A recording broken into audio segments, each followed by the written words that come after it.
السلام علیکم ورحمۃ اللہ وبرکاتہ۔ عزیز طلباء، آپ نے پوچھا ہے کہ سر کوئی امتحان میں کامیابی کا کوئی وظیفہ بتائیے۔ تو بیٹا سب سے پہلی بات یہ ہے کہ آپ کا سب سے بڑا وظیفہ یہی ہے کہ آپ محنت کریں، جو بھی پیپر دے رہے ہیں اس پیپر کو تیاری کر کے اچھی طرح سے مخلص ہو کر محنت کریں، تو یہ سب سے بڑا وظیفہ یہ ہے۔ اس کے بعد اللہ تعالیٰ کی ذات سے رجوع کرنا چاہیے، اللہ تعالیٰ کی ذات سے مانگنا بھی چاہیے۔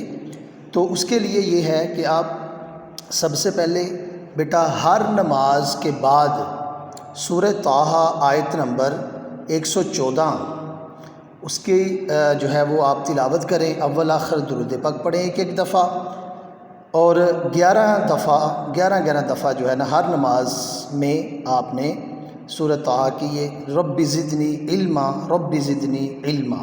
اس کے بعد جب آپ پیپر کے لیے جائیں تو سب سے پہلے جب پیپر سٹارٹ ہو تو اس میں آپ نے 2 الفاظ پڑھنے ہیں، یا فتاح یا علیم، یا فتاح یا علیم۔ پیپر شروع ہونے سے پہلے 11 دفعہ یہ پڑھیں، اول آخر اسی طرح درود پاک پڑھیں، اور جب پیپر ختم کر چکیں، پیپر مکمل ہو جائے تو اس کے بعد بھی ان الفاظ کو آپ پڑھیں، یا فتاح یا علیم 11 دفعہ، ٹھیک ہے؟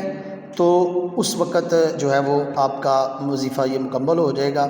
اللہ تعالیٰ آپ کو بہت ساری کامیابیوں سے نوازے، اللہ تعالیٰ آپ کا حامی و ناصر ہو۔ السلام علیکم ورحمۃ اللہ وبرکاتہ۔